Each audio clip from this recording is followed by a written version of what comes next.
देखिए, आज की क्लास में हम स्टैटिक जीके के कुछ छोटे छोटे टॉपिक ऐसे हैं जो आपके एग्जाम्स में बहुत ज़्यादा पूछे जाते हैं, उनको डिस्कस करेंगे। जब आप प्रीवियस ईयर के पेपर लगाओगे और मॉक टेस्ट लगाओगे तो आप रिलेट कर पाओगे इन सभी चीज़ों को कि ये क्वेश्चन बहुत ज़्यादा रिपीट हुए। तो उन सभी को एक एक करके डिस्कस करते हैं। तो सबसे पहले डिस्कस करेंगे वायुमंडल की परतों के बारे में, डोज फर्स्ट में।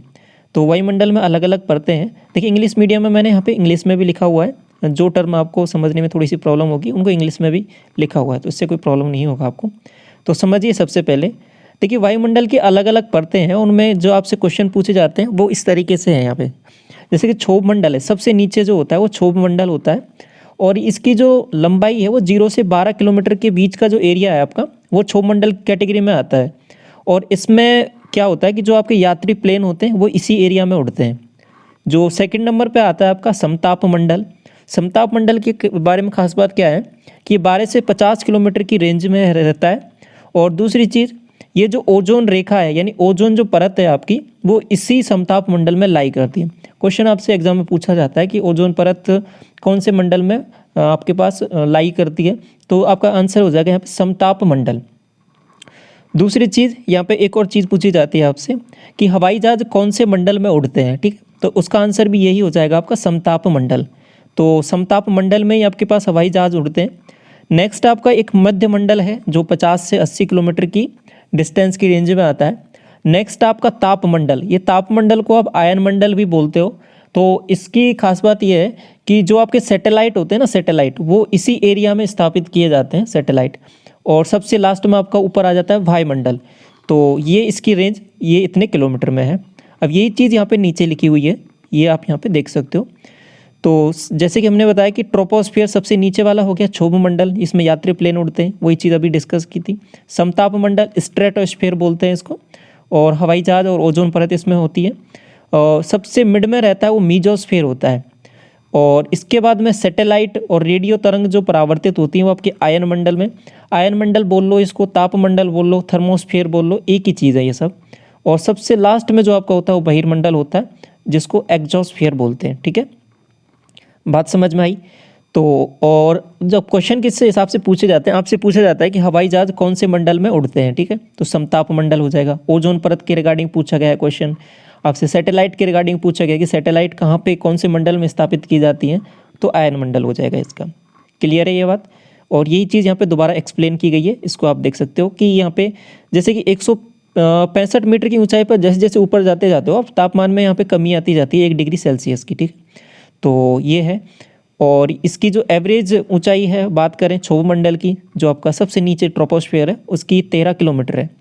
और बाकी ध्रुवों पर 8 किलोमीटर, भूमध्य रेखा पर 18 किलोमीटर। तो हम एवरेज के बारे में बात करें तो 13 किलोमीटर आएगा यहाँ से। नेक्स्ट आपका समताप मंडल आपने डिस्कस कर ही लिया, ओजोन परत है, इसमें हवाई जहाज है। और ये आपका नेक्स्ट मध्यमंडल हो गया। तो इसमें सभी पॉइंट यहाँ पे डिस्कस हो गए हैं। रेडियो तरंगें इस परत के द्वारा पृथ्वी पर वापस परावर्तित होती है। यहाँ टेम्परेचर के साथ, जो ऊंचाई के साथ टेम्परेचर बढ़ता है, ये आपका थर्मोस्फीयर हो गया, ये हमने देख लिया था आयन मंडल। तो क्लियर है यहाँ तक, आगे बढ़े नेक्स्ट डोज पर। देखिए, ये सेकंड पॉइंट है आपका कंप्यूटर की पीढ़ियाँ। तो ये क्वेश्चन भी आपसे बहुत ज़्यादा पूछा जाता है जब आप पेपर देख रहे होंगे पिछले साल वाले। जनरेशन, तो कौन कौन सी जनरेशन थी, फर्स्ट जनरेशन में कौन से कंप्यूटर थे, सेकंड में, फिर थर्ड हो गया, फोर्थ हो गया, फिर फिफ्थ हो गया। तो ये आपसे डायरेक्ट पूछा जाता है। तो ये क्वेश्चन किस हिसाब से बनता है इसका, इसको समझिए। आपसे बोलता है कि पहली पीढ़ी के कंप्यूटर कौन से हैं, तो आपका आंसर हो जाएगा वैक्यूम ट्यूब जो कंप्यूटर हैं वो पहली पीढ़ी के हैं। दूसरी पीढ़ी में आपका आ जाएगा ट्रांजिस्टर आधारित जो कंप्यूटर हैं, वो आपके पास दूसरी पीढ़ी के हैं, ठीक है, डायरेक्ट आता है एज इट इज, ऐसे कि ऐसे क्वेश्चन आपसे। तीसरी पीढ़ी में आपका इंटीग्रेटेड सर्किट, आईसी बोलते हैं ना इसको, तो इसकी फुल फॉर्म यही होती है, इंटीग्रेटेड सर्किट। चौथी पीढ़ी में जो आपके कंप्यूटर हैं वो माइक्रो प्रोसेसर हो गया।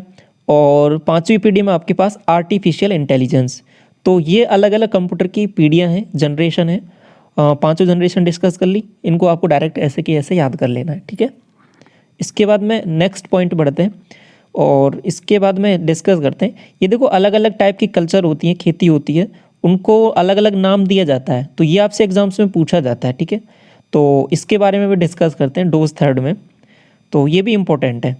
तो ये जब आप देखोगे, ये रीजनिंग सेक्शन में भी पूछ लिया जाता है और आपका जीके के पोर्शन में भी पूछा जाता है, तो इम्पोर्टेंट है, इसको समझिए यहाँ पे। डिफरेंट टाइप ऑफ कल्चर यानी कल्टीवेशन।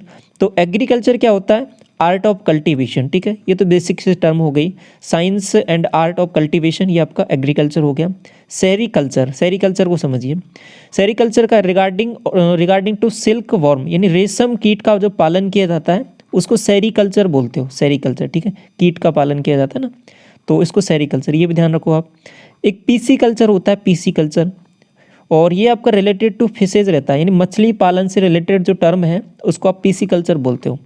नेक्स्ट आपका रहता है विटीकल्चर। विटीकल्चर क्या है? रिलेटेड टू ग्रेप्स, यानी जो अंगूर की खेती होती है उसको आप बोलते हो विटीकल्चर। और लास्ट है आपका रिलेटेड टू वेजिटेबल, फ्लावर्स और फ्रूट्स, ये आपका हॉर्टिकल्चर हो जाएगा, ठीक है, हॉर्टिकल्चर। तो अलग अलग ये कल्चर हैं, ये आप समझ में आई। सेरीकल्चर आपका रेशम कीट पालन, पिसीकल्चर आपको मछली पालन, विटीकल्चर अंगूर की खेती, और आपका हॉर्टिकल्चर हो जाएगा ये आपके जो सब्जियां और फल फ्रूट से रिलेटेड टर्म है, हॉर्टिकल्चर। तो ये हैं, इसमें तीनों चीज़ें इंपॉर्टेंट हैं और बहुत ज़्यादा पूछी जाती हैं आपके एग्जाम्स में, तो आपको याद भी करनी है, ठीक है। बाकी इसका PDF टेलीग्राम चैनल पे शेयर कर दूंगा, और बाकी शॉर्ट वीडियो के फॉर्म में बाकी टॉपिक्स भी हम धीरे धीरे कवर कर लेंगे। कुछ जो इंपॉर्टेंट पॉइंट्स हैं वो ऑलरेडी हम कवर भी कर चुके हैं, उसको आप प्लेलिस्ट बनी हुई है उसमें जाकर चेक कर सकते हो। Thank you so much.